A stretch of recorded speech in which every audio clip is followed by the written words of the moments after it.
যি বেমাৰী আমাৰ গাত পৰা ওলাই গ'ল সেই বেমাৰীটো আকৌ আমি কিয় লৈ লওঁ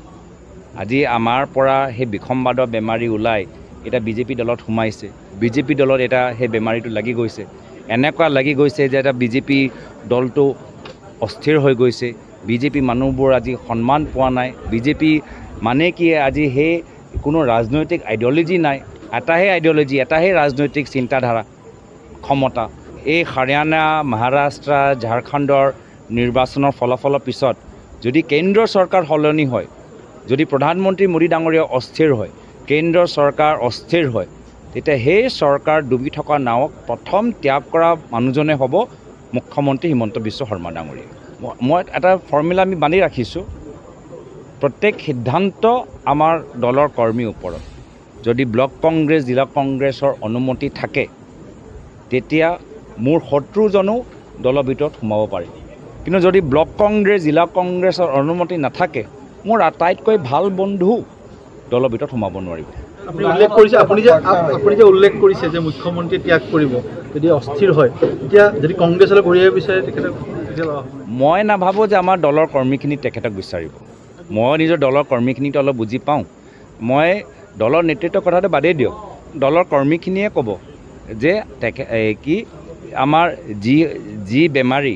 আমাৰ গাত পৰা ওলাই গ'ল সেই বেমাৰীটো আকৌ আমি কিয় লৈ লওঁ আজি আমাৰ পৰা সেই বিসম্বাদৰ বেমাৰী ওলাই এটা বিজেপি দলত সোমাইছে বিজেপি দলত এটা সেই বেমাৰীটো লাগি গৈছে এনেকুৱা লাগি গৈছে যে এটা বিজেপি দলটো অস্থিৰ হৈ গৈছে বিজেপি মানুহবোৰ আজি সন্মান পোৱা নাই বিজেপি মানে কি আজি সেই কোনো ৰাজনৈতিক আইডিঅলজি নাই এটাহে আইডিঅলজি এটাহে ৰাজনৈতিক চিন্তাধাৰা ক্ষমতা এটাহে ৰাজনৈতিক চিন্তাধাৰা বহুবলী হ'বলৈ বিচৰা তো সেইকাৰণে আজি এনেকুৱা যিসকলে আমাক দলটোক বাস্তৱভাৱে উপকাৰে কৰিছে আমাৰ পৰা কিছুমান ব্যক্তিক লৈ আমাক দলটোক সুস্থ কৰিছোঁ আমাক দলটো উপকাৰ কৰিছে যিমান তেওঁ উপকাৰ বাহিৰত থাকি কৰিছে দলৰ ভিতৰত সোমাই কৰিব নোৱাৰিব বাহিৰত থাকি আমাক উপকাৰ কৰি যাওক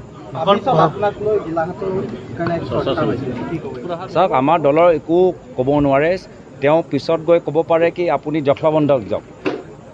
পিছত গৈ ক'ব পাৰে যে আপুনি যোৰহাট লৈ যাওক তো আমাৰ দলৰ যে যিদৰে মই আগতেও গম পোৱা নাছিলোঁ যে দলে নেতৃত্ব আমাক ক'ত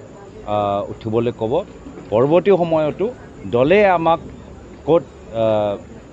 খেলিবলৈ বা কি আমাক পৰামৰ্শ দিব